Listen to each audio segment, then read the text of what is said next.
நண்பர்களே, மேசராசி வீட்டில் இருக்கிற மேசராசி வீட்டில் குரு போகிறாரு. அந்த வீட்டில் என்ன கிரக சேர்க்கை பதிவாக இருக்குது? 1. அப்போ மேசத்தில் சனி பகவான் மாந்தி இருக்குது. இது 1 எடுக்கலாம். அப்போ சனி மாந்தி எத்தனை பாகையில் இருக்குதுன்னு பார்த்து அதில் இருக்கிற கிரகத்தை நம்ம பார்க்குறதுக்கு முதல்ல பாகை வேணும். சனி மாந்தி இருக்குது. சனினா என்ன, அப்போ மாந்தினா என்ன, இதுக்கு முழு அர்த்தம் எப்படி பார்க்குறது அப்படின்னு பார்த்துக்கிட்டா, இப்போ மேச வீடு 1வது வீடுனா அதுலேருந்து 5வது வீட்டில் சிம்மத்தில் கிரகம் இருக்குதான்னு பார்க்கணும். இல்லை, இதில் இல்லைன்னா விட்டுறணும். அதுலேருந்து 9வது வீடு தனுசில் செவ்வாய் இருக்குது. செவ்வாய் ஒரு பாகையில் இருக்குது. இங்கே சிம்மத்தில் சனி பகவான் 24 பாகையில் இருக்குது. மாந்தி 27 பாகையில் இருக்குது. இதை 3ஐயும் மொத்தம் கிழக்கு ராசி வீடு மேசத்தில் எத்தனை கிரகம் இருக்குது?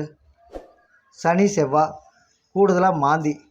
இதை 3ஐயும் பக்கத்தால் ராசி கட்டத்தில் பாருங்கள்.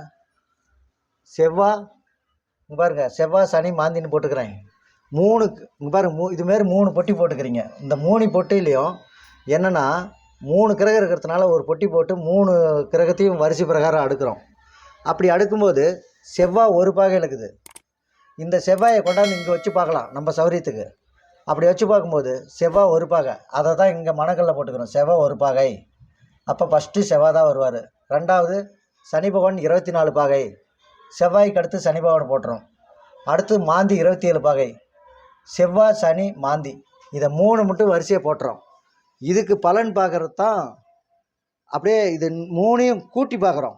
நம்ம எப்படி ஃபஸ்ட்டில் 1வது படிக்கும்போது அ ஆ இ ஈ அப்படின்னு சொல்லி படிச்சிடுறோமோ, அதுமாரி காங்காச்சா படித்தோமோ, அந்த எழுத்துக்களை எப்படி கூட்டி படிக்கிறோமோ அதுமாரி கிரகத்தை கூட்டி பலன் சொல்கிறது இதில் ஒரு ஸ்பெஷல், நாடியில் ஒரு ஸ்பெஷல் இருக்குது.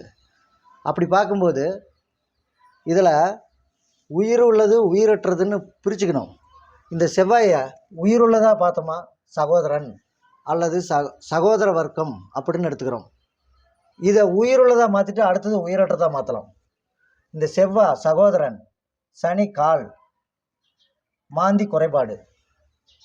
அப்போ சகோதரனுக்கு கால் ஊனம். இந்த ஜாதகத்தை பார்த்தோன்னா சகோதரனுக்கு கால் ஊனம், அல்லது சகோதரன் இல்லை சகோதரனுக்கு ஒரு கால் ஊனம். இதே மாந்தின்னு சம்மந்தப்பட்டுட்டா ஹாஸ்பிட்டலுக்கும் மாந்தி தான். அப்போ சகோதரன் தொழில் ரீதியாக ஹாஸ்பிட்டலில் மருத்துவ தொழிலில் இருப்பார் அப்படின்னு சொல்லலாம்.